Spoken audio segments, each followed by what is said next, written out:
Welcome to the East County Sports Report, brought to you by EastCountySports.com. It's week 4 of high school football in the East County. We're sitting one guy short here tonight. He's working hard. Dave is out there, but Ramon Scott is with me. And I'll tell you what, we got a lot to cover because it was a very exciting week in the East County, starting with Granite Hills keeping their winning ways going. They opened the season with a loss, but they beat Valhalla, and then they took on Steel Canyon this last Friday. We said it was going to be a tightly rated game, and it was. It came right down to the wire. Both teams had a chance to win. The Eagles made the big plays in the end, and they got the win, but Steel Canyon's effort was great, too. It was the game of the year, probably the game of the decade for this generation. Sure, absolutely. Great game, unbelievable. Fantastic finish, and I'm going to just throw out a cliche. The Eagles are flying high after that win. And I'll tell you what, beating Steel Canyon and Valhalla, those are two teams that I think that campus rallies to get out and beat. And congratulations to Granite Hills on that big victory. And we keep on moving. West Hills started the season much like Granite Hills did. They had that opening week loss, but it's been smooth sailing for the Wolfpack because they went down to Mission Bay.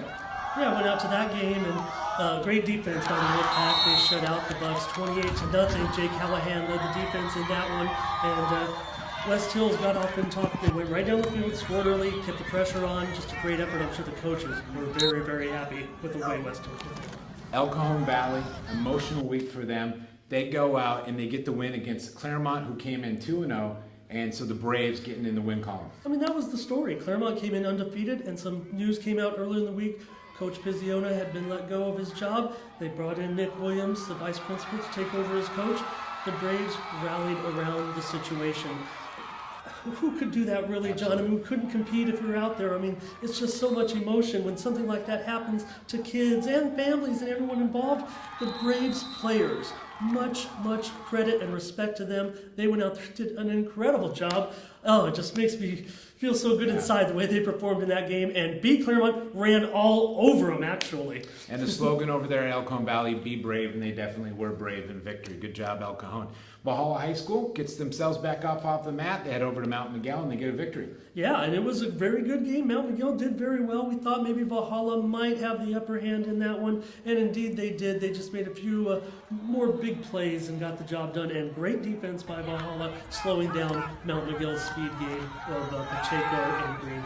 And definitely keeping that theme alive with East County schools doing really well against teams from outside of our area. El Cap defeated Valley Center. This was a great game, too. El Cap played a lot of great defense, as I said they would. And Valley Center came in, kept it a close game. The game was coming down to the wire, and Chance Lovato, he had a sack and an interception on the final drive of the game. His brother had 2 interceptions earlier in the game, including one for a touchdown. The Lovato brothers did it for El Cap over Valley Center.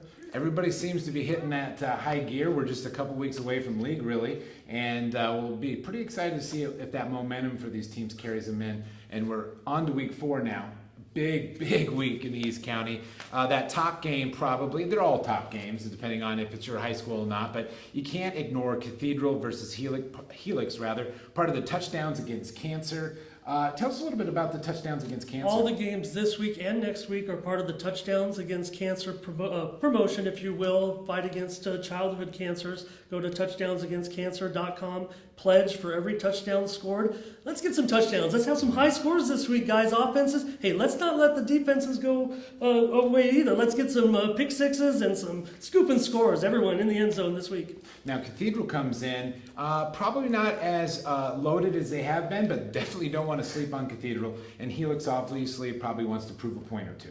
Look, Cathedral's played an elite schedule. That's why they lost their first 2 games, and everyone wanted to kick them out of the polls. But they've still got Sean Poma. These 2 played 2 incredible games last year. Cathedral Catholic won both the regular season and the championship game. Championship game was crazy. Cathedral ran all over Helix, but Carson Baker had 308 yards passing in that one. And he also had some contributions from some guys that are currently on the team this year, like Rashad Scott. I think because of Poma and the run game and Cathedral's concentration in that effort, this is going to fall more on the Helix linebacking cores than those super cornerbacks. Guys like Michael Shawcroft, Jaden Tawanu'u in there. Those guys are going to have to get the job done against Cathedral. I'm going to say Helix by 4. All right. Helix getting the nod there by Ramon. Patrick Henry, without a win, goes into the very hungry and capable Vaqueros of El Cap. Well, yeah, because we saw El Cap get their confidence back last week, and they know up in Lakeside that they might be 2-1. That catch against Mar Vista, that probably wasn't a catch. Maybe El Cap would have won that game, and they're 2-1. But El Cap beat Patrick Henry last year in a wild game at Patrick Henry. El Cap threw for over 300 yards in that game. But also Star Iuli, he had a real nice game against the Patriots in that one. And I think this year, I look for Connor Russa to have a big game. The Vaqueros really haven't got their run game going yet, and I think that they will this week. So I'm going to say El Cap wins this one by 7. Now, West Hills, we talked about them rolling right now. They're 2-1 on the season, 2 straight wins. Mount Miguel needs a bounce back game. They got to get things back on track. They definitely have the talent to do so. How are you picking this one? Well, these two played an incredible game last year on the blue turf at West Hills, and West Hills won 29-28 in overtime in a thrilling game.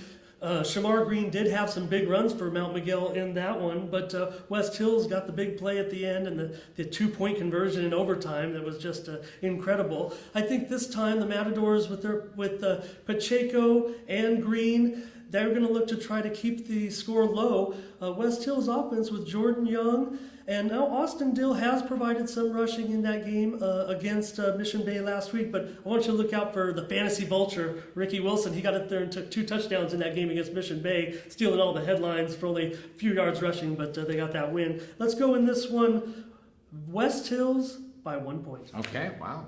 That's slim margin, but that's that's how closely they're rated. If Absolutely. you look at the computers, that's the way they have West Hills as the favorite. I figure you're figuring a little bit of home field edge for Mount Miguel. Close game, obviously. 1 point game last year goes either way. Ramon, I like the fact that you're willing to go on the line and say 1 point. Not just win-loss, you like to try to get the score to it. I like that. Claremont, 2-1. Of course, they got their first loss against Elkhorn Valley, taking on Santana.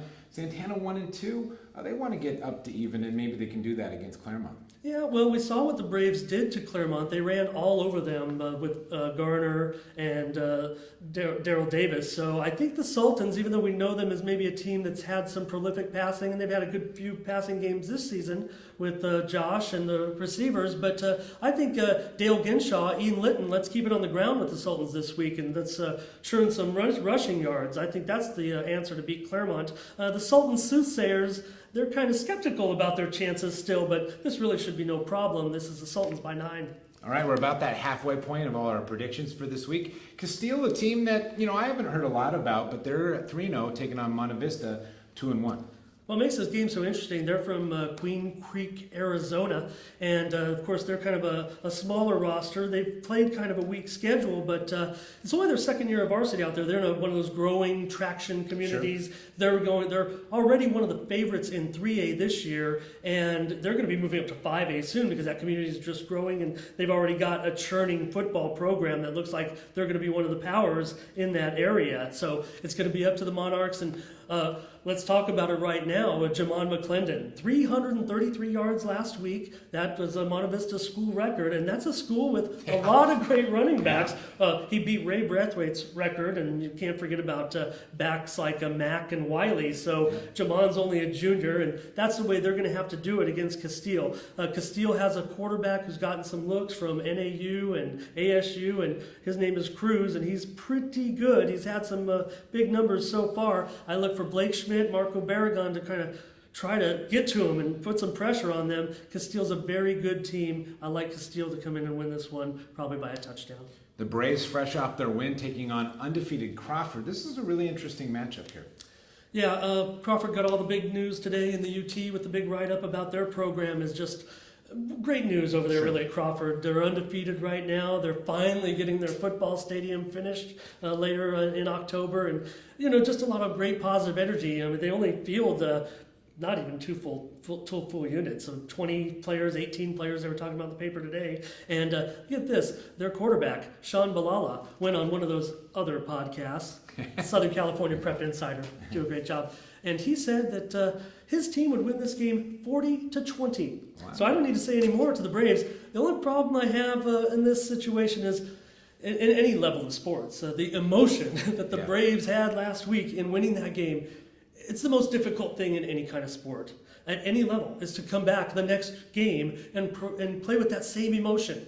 That's going to be very, very difficult for the Braves. Sure. So I love the Braves, and I wish them all the best in this game. It's going to be a great game. This game is played at Hoover High School, which is one of the homes right now for Crawford. Crawford by a field goal. Okay. All right, so now the next game is one of the ones that I think a lot of people are paying attention to. Eastlake and Grossmont. Now, this is kind of an interesting setup because Eastlake will play Valhalla the following week. So you got some interesting matchups between the South Bay and East County here. But first take is Grossmont versus Eastlake. Okay, sure, John. You want some common opponents? Yeah. Titans, they won at Hilltop 21-3 2 weeks ago. The Hillers beat Hilltop at home last week 63-3. Now, the Hillers aren't going to win this game by 40 points, are they?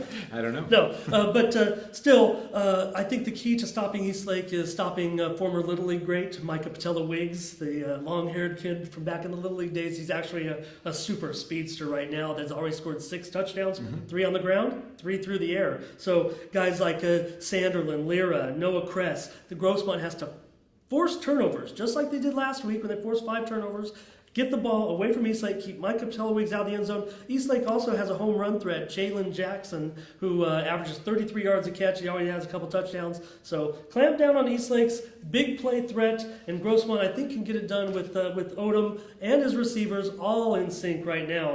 Really, they are looking decent on the offense right now. Now, I was heading down the freeway last Friday, and I got passed by this beautiful trailer, and it said Christian Football, and it had their logo on there. I'll tell you what, they travel in style, and they're heading up to Fallbrook. Once pretty proud football program has kind of fallen on some hard times. 3-0 versus 0-3. How are you looking at this one? Well, we know Christian's going to win this game, and they're going to be favored to win. They've already scored 160 points in their 3 games. They're a considerable favorite in this one. Look, Christian does what they do. They play some teams that they can beat early because this is just how the scheduling works out. They kind of end up with these matchups. That's why they went out of state to try to find an opponent. So then they keep winning. They move up the rankings slowly but surely. They're going to be right there at the end. They're going to be playing for the division title in the CIF championships, in the Final Four at least, if not in the final. I want to mention one of my favorite guys out of all these county crop of athletes over the last couple of years, Nisham Carter. He's a great point guard for the Christian Patriots, and he's the leading receiver in the East County with 19 catches. Sure. That's quite a double threat. Absolutely. Silver Valley takes on Mountain Empire. 2-1 Mountain Empire, and Silver Valley just played 1 game so far this season. Silver Valley's out of Yermo in the southern section. They allowed 15 points a game last year. They won their opener this year 58-18. Like you said, they only played 1 game. The Red Hawks, they're kind of rated an underdog in this game by the computers, but I'm just so impressed by what they did. And let's give a shout out right now to David. He said, David Dickens, of course, he said that Blake Jarrell would get 20 tackles last week, if you remember. Well, it wasn't Blake Jarrell, but it was Cameron Will who got those tackles, and he's the brother of the late James Will, who was a superstar at Mountain Empire before we lost him. And I like Mountain Empire in this game by 2 points. Okay, very good. Now, the last one I'm pretty excited about. I've been in San Diego for 14 years. I come from the Midwest. A lot of 8-man football in the Midwest. Got to see a few of those games. Pretty exciting. And we're talking about Foothills Christian, of course. They'll be taking on San Pasquale Academy. Well, just a shout out right here to the Knights because they are the defending 8-man champions in San Diego, and they got shut out in their first 2 games. A lot of turnover, but they got back on the track with 44-0 victory last week over St. Joe's. Jaden Bankhead had 5 sacks and a touchdown in that game. This is going to be a tough game. I'm going to rate it very closely. I'm going to say Foothills Christian by a point. Okay. I'll tell you what, there is no shortage of great football to go out and watch this weekend. So make sure you head out and do it. Of course, all of your highlights and stats are found right on eastcountysports.com. Right now, it's time for that segment that we all have grown to love, I think. Coach Hutch telling us about stuff we don't normally know in Under the Lights. Today, he's talking about the power of youth football and how the East County has benefited from all the Pop Warner and the youth football that we've seen grow over the years. Hutch, take it away. John, this week Under the Lights, we want to talk about the high quality of football being played here in East County, San Diego. As a person who started coaching out here in 1991 in the East County, most people don't realize that most of our high schools did not have feeder programs in the 1990s. I credit the high quality of football going on in East County now to the growth of youth football programs all throughout the East County. This week you have 2 high-end matchups with East County teams, with Grossmont High School playing Eastlake, with Helix playing Cathedral Catholic, and both of those teams should be in position to win the games. Used to be back in the 90s, John, without youth football programs feeding players into the high schools, that East County always took a backseat to North County teams. We're in a position now where countywide and even in open division, East County teams are not only favored, they're high up. Sometimes they're ranked number one. A few years ago, you had multiple teams playing for state titles. El Capitan played for a state title. Helix is playing for state titles. And so no longer are people competing just for league titles here in East County. We're playing for state titles. A lot of that's due to growth in youth football. Youth football programs out here in the El Cajon and the Rancho San Diego area, like the Steel Canyon Cougars youth football or Rancho San Diego Norsemen or even the Lakeside Cowboys are out there. A lot of kids right now are playing football. When I started coaching here in 1991 out in East County, there were a lot of youth soccer, and we would lose a lot of kids to soccer. I would care to wager right now that in terms of male athletes, there are almost as many kids playing football on East County campuses as there are kids playing soccer here in East County. And I think that's just going to aid to the growth of the high quality of football that East County is able to provide. So if anybody wants to get out and watch high quality football this weekend, I would say get over to Grossmont and watch the Foothillers. Get out and go watch Helix battle Cathedral, and understand that East County football no longer has to take a backseat to anybody. And for all of our friends further east, Christian, beyond, all the way up into the mountains, high quality football getting out here. And there's a lot of little kids learning how to get in the stances at a young age. So go football. All right, thank you, Hutch. As always, we like to talk a little bit about East County Junior College and, of course, talking about Grossmont College. Yeah, well, Grossmont's going to go on the road to take on El Camino College this week. The Warriors are moving up in the polls. They've got a quarterback, Clayman, who came in the game and threw 3 touchdowns on his first 3 passes. So El Camino is going to be expected to win this game. Look for Grossmont's Luke Barku. He had a big game against the Warriors last year, and he also hooked up with Brad Cagle on a 70-yard touchdown last week. The Griffins are going to need to try to outscore the Warriors in this one. Griffins have a pretty good kicking game, too. Their kicker has booted 2 field goals in the last game. I don't think the Grossmont can beat El Camino College on the road, but they beat them last year at home. So let's go El Camino College by 3. All right.